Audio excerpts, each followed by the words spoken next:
नमस्कार, ये है क्राइम पेट्रोल न्यूज़ और आप सुन रहे हैं ऑडियो पॉडकास्ट क्राइम कंट्रोवर्शियल। आज की कहानी है मीडिया के लिए सबसे बुरी प्रधानमंत्री के पार्ट 2 की।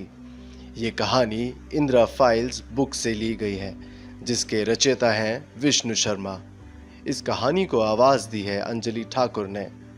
इस कहानी के पहले पार्ट में हमने आपको बताया था कि कैसे सांसदीय कार्यवाही एक्ट 1956 लागू किया गया और मीडिया कर्मियों के साथ कैसी बदसलूकी की गई। अब आगे। उस समय मीडिया स्ट्रीम के संपादक रह चुके निखिल चक्रवर्ती ने संजय गांधी का एक कार्टून बना दिया था, जिसमें एक बेटा अपने पिता से पूछता है कि संजय गांधी ने 5 सूत्रीय कार्यक्रम ही क्यों लागू किया। पिता जवाब देते हैं, क्योंकि संजय गांधी को 5 से ज्यादा गिनती नहीं आती थी। संजय गांधी ने कोई पढ़ाई पूरी नहीं की थी। ऐसे में यह कार्टून सीधा दिल पर लगा। विद्याचरण शुक्ला को काम पर लगाया गया। वे किसी तरह निखिल चक्रवर्ती से मिले और कहा कि संजय गांधी एक उभरते हुए नेता हैं, उनके खिलाफ कुछ ना लिखें। निखिल भी फिरोज गांधी के करीबी रह चुके थे। उन्होंने साफ कह दिया था कि कोई गारंटी नहीं दे सकता। तब शुक्ला ने कहा कि मेरे ऊपर दबाव है कि मैं आप पर कार्रवाई करूं। तब निखिल ने कहा, मुझे जो ठीक लगता है मैं करूंगा, जो आपको ठीक लगता है आप करो। 27 जून 1975 इंदिरा गांधी ने राष्ट्र के नाम जो संदेश आकाशवाणी से दिया था, उसमें मीडिया को लेकर भी हिदायत में अपनी नीति स्पष्ट कर दी थी। उन्होंने कहा था, आपको तो मालूम है, मेरा पूरा विश्वास है अखबार की आजादी में, लेकिन जैसे सब आजादियों में होती है, इसमें भी जिम्मेदारी और संयम होना चाहिए। जब पहले कहीं दंगे हुए हैं, चाहे भाषा के नाम से, चाहे धर्म के नाम से, तो गैर जिम्मेदारी से लोगों ने लिखा है इसके बारे में। इससे स्थिति और गंभीर हो गई। इस खतरे से बचना जरूरी है। कुछ अरसे से कई अखबार गलत खबरें, जिससे लोग भड़कें या जिससे गलत फहमी फैले, ऐसी खबरें दे रहे थे। हमारा पूरा मकसद इस समय यह है कि स्थिति शांति और स्थिरता की रहे। कुछ देर जरूर हुई खबरें देने में, चाहे रेडियो से चाहे अखबारों से, क्योंकि पूरा इंतजाम करने में समय लगा और इस बीच में अफवाहें फैलाने वालों की मौज रही। लेकिन मीडिया के ही कई संस्थान और पत्रकार थे जिन्होंने इंदिरा गांधी की 1980 में वापसी में अहम भूमिका निभाई। वरिष्ठ पत्रकार बलबीर दत्त की पुस्तक इमरजेंसी का कहर और सेंसर का जहर एक दिलचस्प घटना का उल्लेख है। यह उल्लेख प्रोब इंडिया के जनवरी 1980 के अंक से दिया है। इसमें एक लेख में लिखा था कि जब राष्ट्रपति नीलम संजीव रेड्डी ने लोकसभा भंग कर आम चुनाव करवाने का ऐलान किया, तो इंदिरा गांधी के पारिवारिक समाचार पत्र नेशनल हेराल्ड के हड़ताली कर्मचारी और पत्रकार एक प्रतिनिधि मंडल बनाकर इंदिरा गांधी से मिलने पहुंचे और कहा कि यह उपयुक्त समय है जब इस अखबार को चालू किया जा सकता है। चुनाव की घोषणा के बाद कांग्रेस पार्टी को लोगों तक पहुंच बनाने के लिए एक कारगर माध्यम की जरूरत होगी। इंदिरा गांधी ने बहुत ही ज्यादा दिलचस्प जवाब दिया। सुनिए, ऐसा प्रतीत होता है कि आप लोग नेशनल हेराल्ड के बारे में अतिरंजित धारणा पाले हुए हैं। बहरहाल आप यह सब भूल जाते हैं कि हमारी पार्टी के पास, जिसे सही तौर पर अब यह कहा जा सकता है कि एक अपना अखबार है। सारे हड़ताली कर्मचारी हैरान थे। तब इंदिरा गांधी ने कहा, मैं टाइम्स ऑफ इंडिया की बात कर रही हूँ, मुझे हेराल्ड की जरूरत ही किस लिए है। सोचिए, मीडिया के तमाम आरोपों के बावजूद कभी नरेंद्र मोदी ने ऐसा किसी भी मीडिया हाउस के बारे में नहीं कहा और ना ही कभी टाइम्स ऑफ इंडिया ग्रुप ने कभी इसका विरोध किया हो, ऐसी जानकारी नहीं है।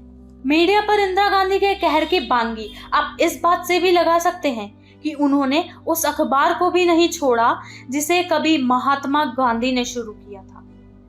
महात्मा गांधी 2 ही अखबारों में ज्यादातर अपने विचारों को लिखते थे, यंग इंडिया और हरिजन। उनको छापने वाली थी नवजीवन ट्रस्ट प्रेस। इंदिरा गांधी ने गांधी जी से जुड़ी इस प्रेस को भी सील करवा दिया, यानी वह प्रेस जो आजादी की लड़ाई का हथियार थी, आजाद भारत सरकार ने उसको भी सील कर दिया। 6 दिन बाद वह प्रेस भी तब खुली जब प्रेस ने गुजरात हाई कोर्ट का दरवाजा खटखटाया और तब भी सरकार ने शर्त रख दी कि प्रेस अगर सरकार को अपनी सारी सामग्री सेंसर के लिए देगी तभी राहत मिल पाएगी। दरअसल यह सारा गुस्सा बॉम्बे हाई कोर्ट के पूर्व चीफ जस्टिस MC छागला का सिटीजन फॉर डेमोक्रेसी के सम्मेलन में दिए गए भाषण को छापने से जुड़ा था। गांधी जी अगर जिंदा होते तो उनका रुख इंदिरा गांधी के इस कदम पर क्या होता, सोचिए। दैनिक जागरण का संपादकीय इस शब्दों के साथ खाली छोड़ दिया गया था, नया लोकतंत्र लागू। इंदिरा गांधी सरकार ने न केवल संपादक मालिक पूर्ण चंद्र गुप्त बल्कि उनके दोनों बेटों नरेंद्र मोहन गुप्त व महेंद्र मोहन गुप्त को भी गिरफ्तार करके जेल भेज दिया। वाराणसी के दैनिक गांडीव ने एक नया तरीका अपनाया। उसने संपादकीय खाली ना छोड़कर उसमें इंदिरा गांधी जिंदाबाद के नारे लिखकर छाप दिए। लेकिन सरकार को समझ आ गया कि यह व्यंग्यात्मक है और सरकार अब हंसी ठट्टे के मूड में नहीं थी। इस अखबार के संपादक भगवान दास अरोड़ा को भी जेल की हवा खानी पड़ी। आपातकाल के ही दिनों में इंद्र कुमार गुजराल को हटाकर सूचना प्रसारण मंत्री बने विद्याचरण शुक्ला ने कुछ बड़े पत्रकारों को चाय पर अपने दफ्तर बुलाया। उस तरह से किसी मंत्री से उन्होंने पहले नहीं सुना था। शुक्ला ने साफ साफ कहा, आप सबके कच्चे चिट्टे पुलिस ने मेरे पास भेज रखे हैं। सरकार आपसे जो भी चाहती है, अगर आपने वह नहीं किया तो हम भी जानते हैं कि आपके साथ क्या सलूक किया जाए। एक विदेशी पत्रकार की तो उस वक्त की टेलीफोन लाइन तक काट दी गई थी जब वह स्वयं भारत के बाहर था और घर पर पड़ी उसकी बीमार पत्नी को उसकी काफी जरूरत थी। 7 विदेशी पत्रकारों को भारत से बाहर निकाल दिया गया और 29 को तो प्रतिबंधित कर दिया गया था। सरकार के टीवी और रेडियो तो पूरी तरह से नियंत्रण में था ही। अखबारों की आर्थिक रूप से कमर तोड़ने के लिए 2 आदेश लागू किए गए।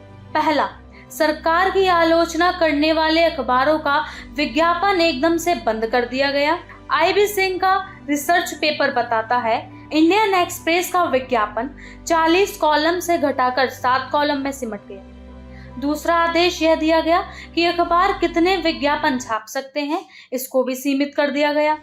कई अखबार इसके खिलाफ सुप्रीम कोर्ट गए। तब 4-1 के फैसले से 5 जजों की पीठ ने सरकार के आदेश के खिलाफ फैसला लिया। इकलौते जज जो सरकार के साथ थे वो थे के मैथ्यू। केशवानंद भारती के केस में भी वे सरकार की तरफ थे। प्रेस के खिलाफ फैसला देने वाले इन्हीं मैथ्यू साहब को इंदिरा गांधी ने 1980 में दूसरा प्रेस आयोग का अध्यक्ष तब बना दिया जब जनता पार्टी सरकार में प्रेस आयोग के अध्यक्ष PC गोस्वामी ने इंदिरा गांधी सरकार के 1980 में फिर से आते ही इस्तीफा दे दिया था। सबसे दिलचस्प है कि इमरजेंसी लगी ही इलाहाबाद हाई कोर्ट के उस निर्णय को लेकर जिसमें इंदिरा गांधी को सरकारी अधिकारियों को चुनावी मदद के तौर पर इस्तेमाल करने का दोषी ठहराया गया था। लेकिन जब इंदिरा गांधी ने इमरजेंसी खत्म कर चुनाव का ऐलान किया तभी भी वे आदत से बाज नहीं आई। शाह आयोग ने अपनी रिपोर्ट में दर्ज किया है कि कैसे 7 फरवरी 1977 को directorate of advertising and visual publicity व ऑल इंडिया रेडियो के 22 अनुवादकों को कांग्रेस के चुनावी मैनिफेस्टो का भारत के अलग अलग भाषाओं में अनुवाद करके पार्टी के काम में लगाया गया। यानी वेतन आम जनता के सरकारी पैसों का और बेगारी कांग्रेस पार्टी की। ऑल इंडिया रेडियो के director news service SC Bhatt ने गवाही दी कि इसके लिए सूचना प्रसारण मंत्री विद्याचरण शुक्ला के स्पेशल असिस्टेंट BS त्रिपाठी का फोन आया था।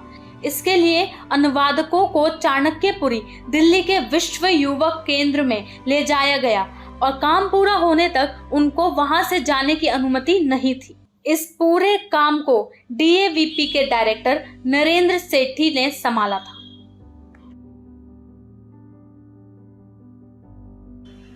इस कहानी से हमें यह सीख मिलती है कि लोकतंत्र में मीडिया की स्वतंत्रता और निष्पक्षता कितनी महत्वपूर्ण होती है। मीडिया को जनता की आवाज़ बनने और सच को उजागर करने के लिए स्वतंत्र रहना चाहिए। सरकार द्वारा मीडिया पर दबाव डालना और उसे नियंत्रित करने का प्रयास लोकतंत्र के मूल्यों के खिलाफ है। उम्मीद है कि आपको यह कहानी पसंद आई होगी। अगर हाँ, तो हमारे चैनल को सब्सक्राइब करें और इस वीडियो को लाइक और शेयर करना ना भूलें। साथ ही अगर आप हमारे माध्यम से कोई कहानी सुनना चाहते हैं तो वो भी हमें कमेंट में बता सकते हैं या फिर हमें ईमेल भेज सकते हैं crimenewsddn@gmail.com पर। आज के लिए इतना ही। नमस्कार।